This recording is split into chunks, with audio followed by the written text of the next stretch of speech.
So, welcome back to Silmarillion Total War for the first time in quite a while, and this comes off the back of some updates which have happened recently, although for the most part it was centred around a complete rebalancing of Silmarillion, of which, over the course of the next few battles that hopefully are going to be occupying the midweek Wednesday slot that I often have penciled in, and for the rest of the year as a result of these, perhaps I can get back to my regular schedule of 2 videos a week rather than the one. But yeah, mostly these are going to be, I think, this kind of battle where it's going to be more pitches rather than those big set pieces which usually occupy the weekend slots, because obviously with the newfound rebalancing, this is the kind of battle which people have been utilising to test Silmarillion over the course of the past few weeks. And for the most part, there is two things to really note here based on what J Monster has given me in terms of information about these overhauls that have happened. The first is a more generalised rebalancing, and that's more what we're going to be seeing, I think, in this battle replay and the next one, I think. And then the other thing is some more specialised units which have also been added into the game, which are rather interesting. They include units whose primary purpose is knocking other units over, for example, and that opens up some interesting tactical things you can do. Medieval 2 works a little bit differently from the more modern Total War games, you know, stuff like Warhammer, for example, where stuff like that is a little bit more commonplace. So it'll be interesting to see how that plays into general battles. But as far as this one goes, this is going to be between Angband and Feanor, who have been the two longest serving factions in Silmarillion. There were a few replays, it's worth saying, before we get going, that I was pointed in the direction of initially, but since then another mini update has come out, which is part of the reason why it's often been quite difficult for me to keep Silmarillion replays in reserve for a long period of time, because very often versions get all mixed together and it's very, very difficult, and that has kind of happened again, even though these were signposted pretty clearly. But there have been a few more replays that have been pasted up on the channel, get my words out, because this is going to be a little bit different. I haven't been directly sent any of these, it's really up to me to go and source them myself. Although, you know, give or take, there's not going to be a huge amount of difference between these. I mean, 1v1s and 2v2s are going to be the order of the day for a little bit. Maybe we'll get the odd larger set-piece battle as well, but we'll have to wait and see. As I was saying, Angband and Feanor, the two longest serving factions in the game. I don't think either of them have got anything completely new, but they will be subject to the more generalised overhauls that the game has undergone, and more often than not this boils down to unit types being more defined and more important. So for example, axe infantry being a little bit more damage focused and that sort of thing, and polearm units have always been fairly well defined, but spears still going to be that obviously defensive bulwark, you know, monstrous units as well. I think what I might do is post up a summary, or at least link a summary perhaps in the comment section below, because there's simply too many for me to go through all of them individually. Even in these armies one-to-one, it'll probably take up too much time in the introduction phase for it to be worthwhile. But just know that because of the thinking behind this was because the mod has expanded beyond its original scope, more factions have been added, and as a result of that, the longer you leave something in development, power creep does start to be a problem. You tend to favour the newest thing that has been developed, even if it doesn't really mesh too well with stuff that's gone before, and I think that's what the Silmarillion devs have been a little bit more worried about, and that's what's driven this overhaul in general. I mean, you can see based on Warhammer that that's also true of Creative Assembly themselves. But yeah, hopefully this new rebalancing will bring everything back into line a little bit more, and the vision that this mod started off with really will not really get back on track, because I don't think they went off the rails really, but it'll be brought more into line with what was originally planned. So we'll go through the army composition and speak about this as we move a little bit more. Tundra's Fox here is going to be playing as Angband. Angband in many ways are actually one of the more simplistic factions in the game. They're all about that upfront strength, and they're going to be very aggressive. You know, they've got good armour among, you know, many of the Silmarillion factions. Obviously, you know, good armour is not a given. Angband are pretty well endowed in that regard. These Iron-shod Arbalists, for example, have got decent enough armour so they can stand up to a little bit of skirmishing. The higher damage skirmishers, longer range skirmishers that many of the Elven factions have, for example, are going to be a bit of a problem, and one of the things which the rebalancing has also worked to do is make it so that elven units are going to be, the quality is going to be a little bit more well defined. So the orcs are obviously going to have more numbers, and the elves are obviously going to have less but higher quality, but this is going to be a little bit more important going forward. So no longer is it simply enough as the orcs to bring a huge amount of heavily armoured units and reasonably numerous ones, send them forward, and you don't have to do any thinking really, because if you do that and the elves are well prepared, it's going to be more easy for them now to simply chew you up as you move forward. Angband will have abilities to mitigate that sort of damage, and like I said, the Arbalists here with their armour will be able to do that, and if they do get into range, crossbows in Medieval 2, any Medieval 2 submod or base game, going to be strong when they can get there and get those bolts down range, but they are going to need to position themselves well, and they're going to need the support of their army as well, otherwise they will get chewed up from range. And Feanor as well, you have to be careful of their cavalry. Stakes already here, but Angband probably going to be moving forwards. The Wretches in behind them, very numerous of course at 250. The Spear Malice is in effect as any, that's a baseline Medieval 2 thing, so that won't change. Based on the rebalancing as well, you would imagine that the Wretches are going to fare very poorly in melee 1-to-1 against some of the better Noldor units that Feanor have at their disposal, that heavily armoured and heavily skilled mix that Feanor come to battle with. But the Wretches are here to simply pad out the Angband armies and make them just that little bit more intimidating from afar, but we'll see how Angband utilise them. And also anti-cavalry, as any spear unit has, is going to be something that Feanor need to keep in mind. Ironshod Legionaries, or Legionnaires as they're called here, again, 1-to-1, going to be a problem. They're going to fare better than the Wretches, but they're still not going to be enough to be able to completely bowl Feanor's core over. They will fare okay against the human units. The humans, of course, also, much like the orcs, are not going to be able to match the elves, but again, it's a trade-off. The humans probably have got a little bit more guile to them. In this particular matchup, the Hellborn units have got lighter armour than many of the Angband offerings, but they do have maybe a little bit more flexibility with regards to the kind of units that the Hellborn and Thargelian units have, and they of course offer Feanor as a whole their flexibility as well. But the Ironshod Legionnaires will fancy their chances in melee simply because of their superior numbers and the backup they will likely have. Ironshod Halberdiers at the core of the Angband army, detachments of them. This is not a new feature, of course. Half-strength units for half the cost. This has the obvious plus and negative points.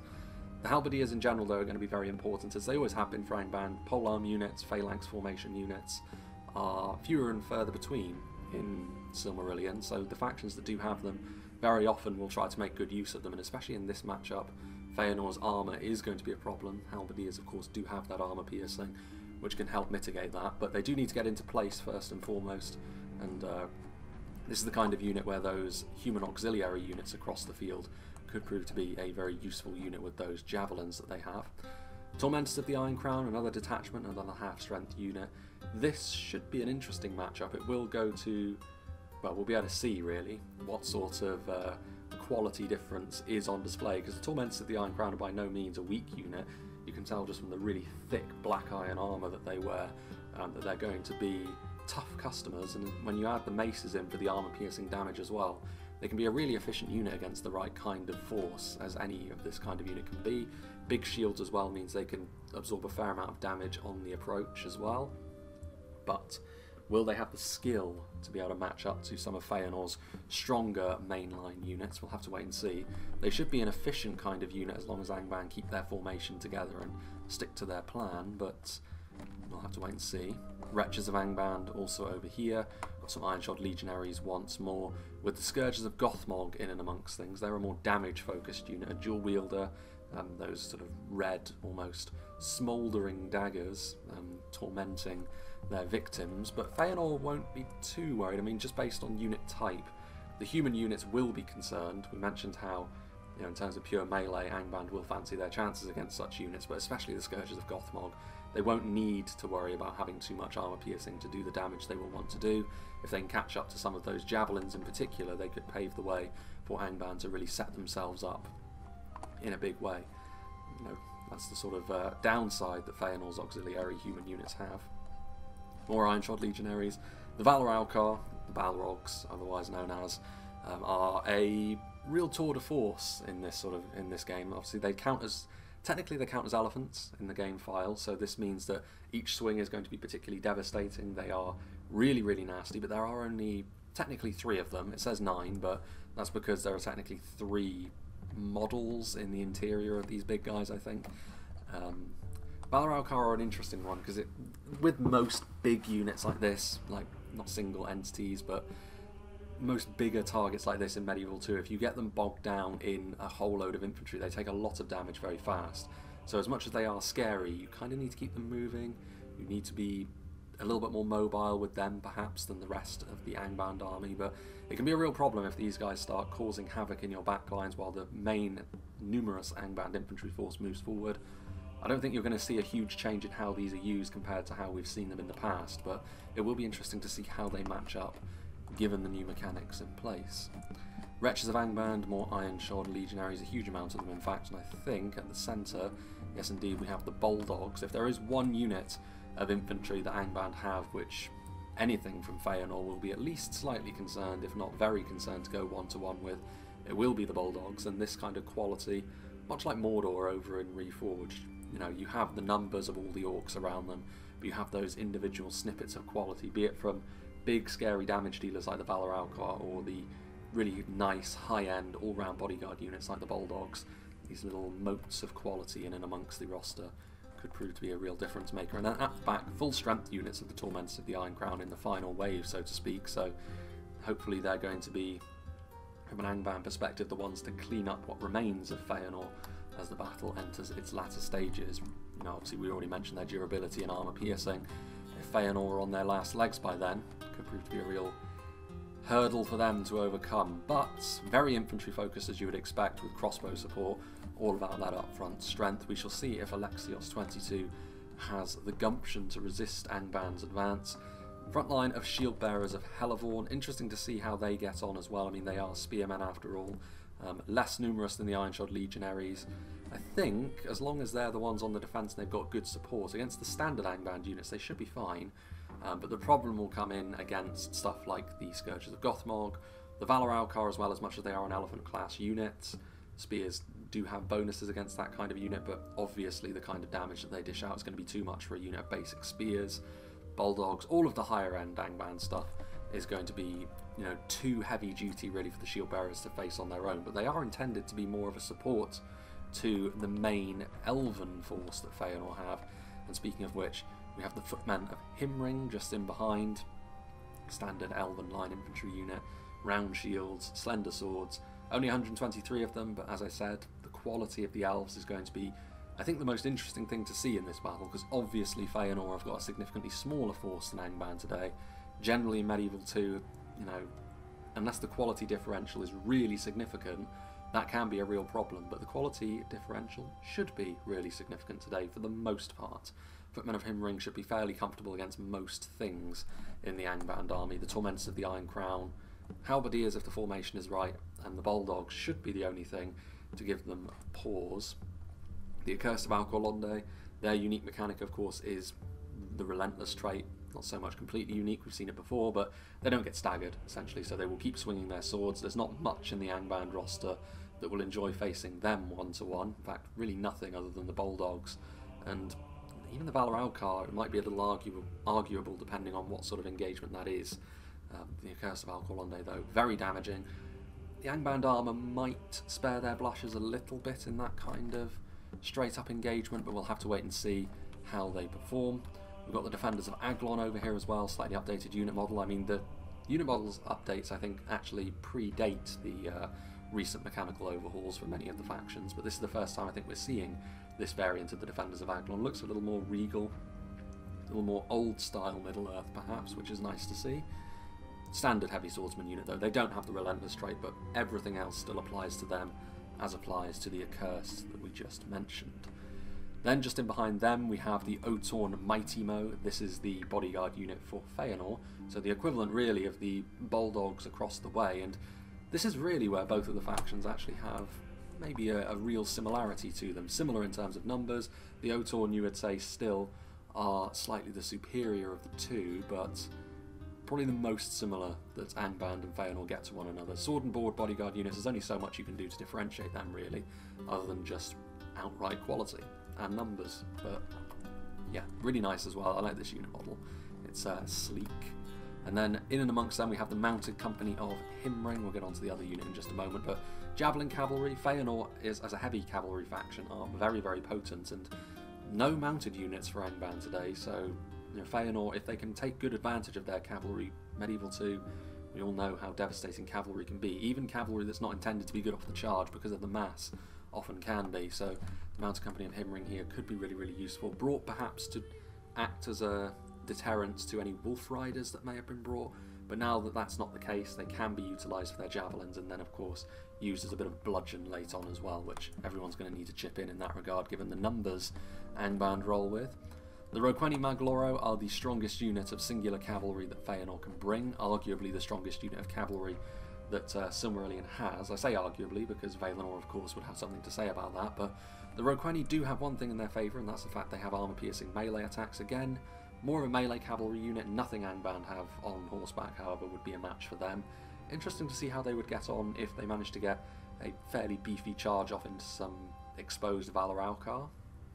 We may get to see that, we may not. And then the most aggressive unit of cavalry they have are the Hunters of Kelagorm, of course, with those large elven glaives in hand. Their charge is going to be the main event for them. Shielded though they may be, but the only Angband ranged attacks are going to be crossbow bolts, so I don't know how effective those are necessarily going to be. And then we have all of the Thargellian units in behind. Detachments and full-blown units of Stalkers, as well as some Huntsmen. The Stalkers being some Javelin men. Again, this is going to be interesting to see how they can spread out and do some damage, perhaps into the side of the Angband units. The squishiest units of Feanor that are going to be on the field today, and then we also have some Huntsmen back here as well. Not a huge amount of archers on display.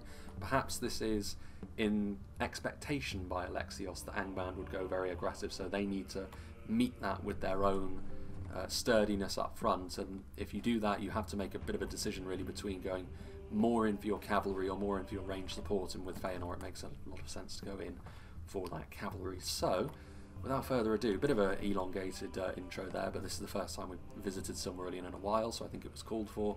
But yeah, let's see how these new mechanics shake down in this straight up fight between the long-serving factions of Silmarillion. Let's get this show on the road, shall we? Interestingly enough, as much as Angband have a really vested interest in moving in quickly and getting things going in melee, so too do Feanor really, because Feanor don't have the long-range options to really be crunching forwards, or sitting back and being a little bit more defensive. They're going to have to crunch forwards, and this does also mean that it does open up the possibility that Angband can maybe wall themselves up a little bit and go a little bit more ultra defensive if they really want to, because they do have the ranged edge with 3 units of crossbows. Having 1 unit of archers is not going to be sufficient here really, and you can see here what Feanor's ploy is going to be, not just go right up the gut and try and punch through the middle of Angband's forces. They're instead going to try and go around to the side, maybe try and pull Angband around a little bit, and gaps can form when this happens, because trying to set up a perfect defense only works from one direction, and having to shift it around does cause some problems. Sometimes mounted company of Himring on the side, they can see some real tactical geometry being set up by Tundra's Fox, which is maybe not typical for Angband. As I was going through the composition phases and going through Angband first, it was sort of my expectation really that Angband would be the ones moving in aggressively, as is usually the way. Iron-shod arbalists now firing some of their projectiles in. The Accursed of Alqualonde, probably the unit that's most dangerous from an offensive perspective that Feanor have at their disposal, so worthwhile going after them. But you can see not a huge amount of damage being done initially. I mean, the fire rate on them is pretty low, but you can see the numbers discrepancy here very much apparent. We'll go down to half speed, at least initially, as the battle gets underway, because this is quite a short one in the grand scheme of things. Curse of Alqualonde are shaken already, so they are going to need to make sure that their support and reinforcements get in there pretty quickly. You can see here defenders of Aglon defeat seems certain as well. Shield bearers of Halavorn. This is where that elven quality really needs to start making itself apparent. Otherwise, the numbers are going to be too much. You can see that the Huntsmen of Thargellion now firing in as well. The armour on these Iron-shod arbalists going to shield them from some of the harm, but not all of it. And the problem here, of course, with the tactical geometry being struck up is that the cavalry doesn't have an easy way in, and they can't even charge into the front even if they were feeling particularly bold, because this is where the stakes are. Iron-shod legionaries currently only having to hold back the shield bearers of Hellvorn as they throw themselves against the legion lines and the halberdier line as well. Meanwhile, footmen of Himring also moving forward, lagging behind the Accursed of Alqualonde a little bit, and that may prove to be a bit of a mistake. I know that this is a small battle in the grand scheme, so these periods of time are not actually the longest, but even still, these are the sort of gaps that can be all important here, and Alexios needs to make sure that his attack is more together than it has been. And also the Valor Alcar going after the shield bearers. I think the real key behind this battle really is that Feanor need to get their cavalry in and amongst things somehow. If they're not able to do that, then they're going to be in real trouble, I think. Defenders of Aglon moving forward. Again, the Roqueni Maglora are coming in. Not the biggest charge in the world, but they will still connect decently with those Iron-shod legionaries, and they're going to need more of that. Plenty more of that from their cavalry if they are to be successful in this battle. Over here, things looking a little bit better now. Footmen of Himring moving forward alongside the Accursed of Alqualonde, who are taking a fair amount of damage, actually. So the Scourges of Gothmog still managing to connect with a good amount of their own damage, but as they fall, the Accursed should be sufficient to do a lot of damage in return as well. Will that be enough? As the battle goes on, however, Tormentors of the Iron Crown, the detachment version of them pushing forward. Again, very, very different type of unit compared to, in particular, the Defenders of Aglon that are over here. Both have got an aggressive edge to them, but we'll see. Some of the Iron-shod legionaries have pushed way in behind enemy lines, and surely these elven swordsmen will be enough to finish them off. Looks like javelins have already run out of ammunition. Lots of those arbalists have already gone. I mean, there's not a huge amount of damage, but then the Thargelian javelins are not... They are intended to be more skirmishing, which, again, is kind of surprising. I'd expect them to have a little bit more in the way of ammunition, based on what we've seen. Or are they axe throwers now, actually? Getting a little bit closer. If they are throwing axes, that could be really, really useful if they can get into the right position to throw their payload. They also do still have another unit of footmen of Himring in reserve. Still the huntsmen of Thargelion doing their thing. Javelins from the mounted company as well. Iron-shod arbalists. I mean, initially the few volleys they got off were useful, but now, based on the angle, it's not exactly conducive to really, really efficient play with crossbows, so it's going to be difficult for Tundra to use them to their maximum. Valor Alcar moving back in behind enemy lines. I mean, the Defenders of Aglon do have that extra damage, which is nice, but the Valor Alcar, if anything, they're going to need maybe a nice cavalry charge in conjunction with this heavy elven sword damage. Stalks of Thargelion moving in support, offering a little bit more. Lances down from the Hunters of Caligor. Is that going to be enough to finish some of these fire spirits off? It doesn't look like it. Valor Alcar still standing. Iron-shod legionaries being committed even more so to the front line. Trying to stem the tide over here. I mean, it's definitely over here, of course, that Feanor are at their strongest. Stalkers, no, okay, Stalkers still have javelins. Axe is merely their melee weapon. Still going after the Iron-shod arbalists, and again, the javelins don't really have the angle to hit frontline units either, so they're going after the supporting cast too. And then just over here as well, Iron-shod legionaries. They have managed to wrap around over here the supporting unit Footmen of Himring that was in reserve, coming alongside a Stalkers of Thargelion unit.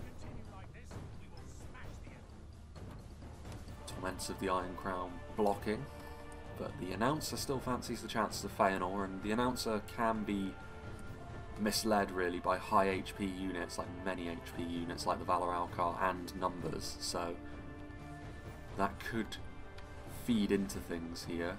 The Valor Alcar, it can be hard to see when they're covered in blood because of the red marks on their skin. I don't know if you could say Balrogs have skin as such, but I don't know if they have blood either, but that's just a medieval to eccentricity, I suppose, when it comes to this sort of thing. Still 28 at Curse of Alqualonde. They're still standing, but they have taken damage at a higher rate than they would have liked. But they have got Tormentors over here, they have got the Scourges, in addition to the standard Orcs that are all across the front line. The Footmen of Himring, ever since they've arrived, have done a really good job across the front lines, actually, for Feanor. That combination of defensive prowess and the damage that many Elven units of that tier often have with them as well. I mean, let's not forget the Otorn Mightymo are over here, the highest tier Feanor infantry unit that's on the field today, and that's something which Angband are going to have to try and deal with somehow. I mean, it's Torments of the Iron Crown are all well and good, but the task they're faced with here, in conjunction with the Defenders of Agdlon, is probably too much for them. And Stalkers, I mean, they do still have those Huntsmen of Thargellion, 123 out of ammo archers that could be committed later. Roqueni Magloro have been committed in intermittently. They have been whittled down, however, so they've been moved over to here. But again, the presence of all the stakes, the halberdiers, even the wretches with their spears, always going to make life just that little bit more difficult for the Feanor cavalry. I am surprised that they haven't gone all the way around and tried to attack from this side, because at least there's no stakes or halberds. Yes, the wretches are still there, but it does look as though they have done that now. Better late than never. The mounted company managing to get in behind. They are shaken, they are well in behind enemy lines, and the spears will be bringing about their demise. They do manage to get the charge in. It's not the best of charges though, so in the end maybe my advice was poor. And surely this is going to be their demise with all of these spears moving in now. Valoralcar, all of them still very much alive, living up to their hype, I suppose, as the scary units that they are. Still a lot of Ironshod legionaries in support of them over here as well. And look at this, we've got routing from the Stalkers of Thargellion, made of not quite as staunch a mentality as the elves, the humans among the ranks. The shield bearers of Halavorn also wavering. We already mentioned in the deployment phase how they probably wouldn't do very well against something like the Scourges of Gothmog, and here they are being tasked with that very opponent.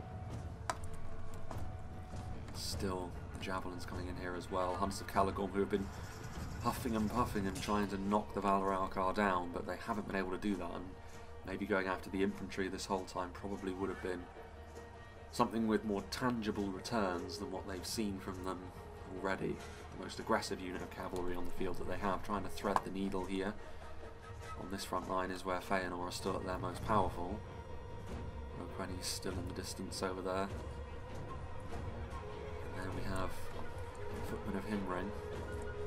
If left to their own devices in a vacuum, they would have been just fine against something like the Tormentors of the Iron Crown, I think, but as it is, Bulldogs are over here now.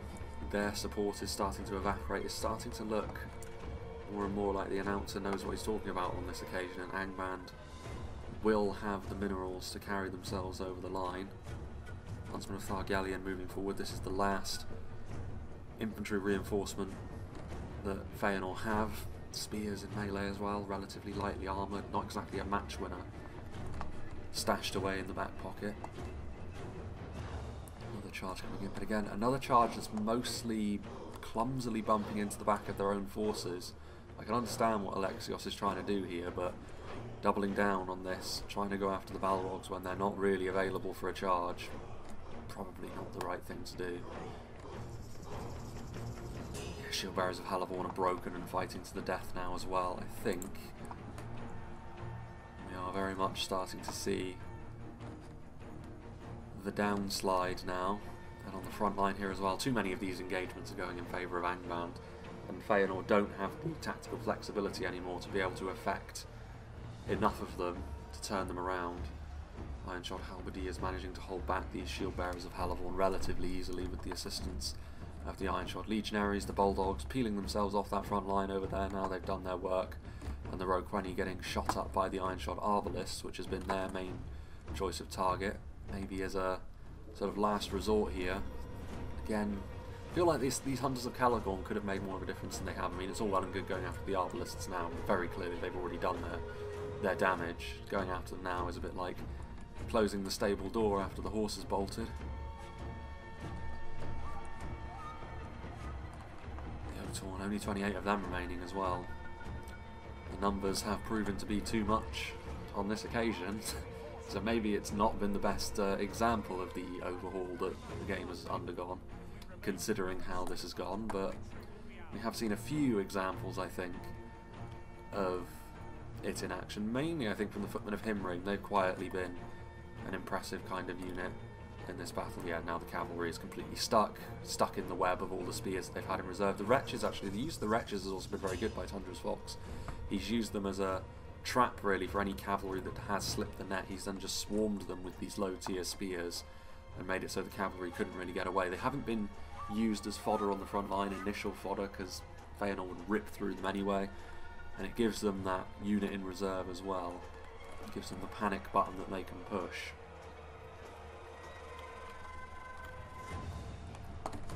But yeah, looking across the field, I mean, Angband will be very pleased with this day's work. Hopefully we will get maybe clearer examples in future battles of how these overhauls have impacted the game.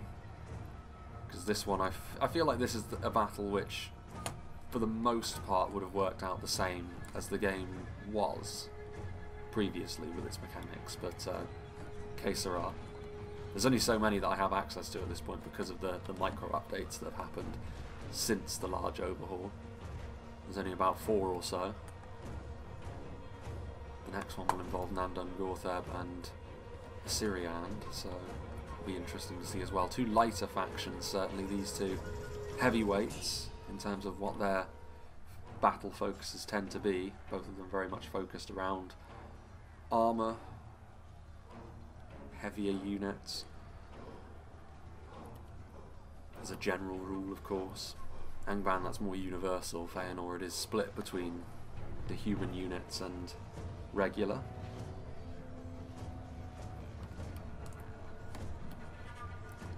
Tormentors of the Iron Crown. Now just finishing them off. I mean, still the Defenders of Aglon, they're wavering, but they haven't gone, and again, these Valar Alcar.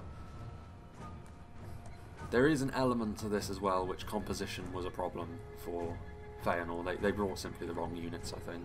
They needed more ranged units. To go head to head, have to be the aggressor against an Angband unit force like this is going to be very, very difficult. And I don't think they had the right units to be able to pull that off. They needed some ranged units to try and force Angbands to be the ones to move forward. As it was, however, that is not going to be the case, and it does look as though the morale is going to collapse. The morale mechanics of Silmarillion remain the same, I think, where when things do start to cascade, they can get away from you a bit. That's fine. And there we go. An admission of defeat from Alexios. I think the Otorn probably would have stayed and fought to the bitter end, but not the Defenders of Aglon, as we've already seen. So yeah, a pretty clear victory that for Angband. Not the closest battle, maybe not the ideal battle to sort of kick off this Silmarillion series with, really. But like I said, there's only so many options I have because of the small updates that happened post the initial sort of call to arms, as it were, on the Silmarillion Discord, where there was a whole bunch posted up. But I tried one of those and error different version of the game, so that means I've got to go for the most recent ones. And here we are. So hopefully the other 3 will be a little bit closer. But yeah, let's have a look and see what did the damage for Angband.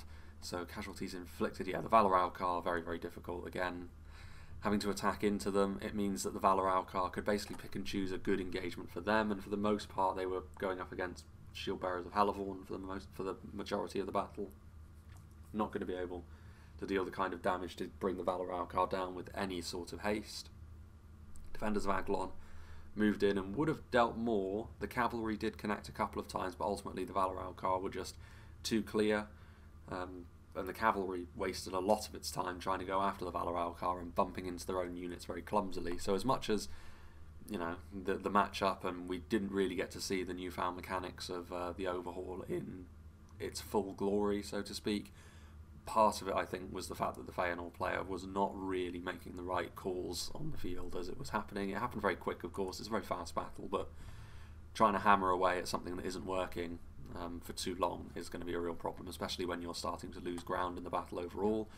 Tormentors of the Iron Crown with 184, that's, again, you have to remember that Feanor not the largest army in the world, so Tormentors of the Iron Crown breaking 100, getting nearly 200 is very impressive. The Scourges of Gothmog as well, yes, some of those would have been against the Spearmen, but some of them would have also been against the Accursed of Alqualonde, which were defanged pretty consummately by Angband, you have to say, and the rest of the forces, you know, doing relatively okay. Like the Wretches, not many kills, but the way they were used, that would have all been against cavalry pretty much, and they were used as that sort of backfield trap, and they were very, very good at that as well. A very good little tactic there from Tundra's Fox. Like I said, Feanor probably would have got a few units that would have got quite a few kills. You could see the discrepancy in terms of men deployed. Very much a multifaceted thing here. Both, you know, the player could have done a little better in several aspects. The composition was not really ideal either. Both of those things working together in tandem, I think, as well as Tundra's Fox playing well and clearly having a clear structure to his defence, was the difference maker here. Still got slightly more kills at the very least, Feanor. But yeah, you can see just from the difference from the men deployed that it was a pretty clear victory. That, so here's hoping for better as we move forwards, because obviously the intention is to have these sort of Silmarillion showcases in the midweek slots moving forwards. And again, like I said, Assyrian, Nandan Gortheb, and I think it might be the House of Boar, the Easterlings, that are involved in the next battle. It is a 2v2, so we'll see how that one goes. And then there are a couple more as well, and I'll keep an eye out for ones that are there as well. But unless like people start sending me Silmarillion replays specifically, I am going to be left to my own device and kind of down to complete guesswork on tester replays as to which ones are really close, which ones are not so close, and that sort of thing. So we'll see how things develop between now and the end of the year. But yeah, anyway, hope you enjoyed this, and I hope you'll join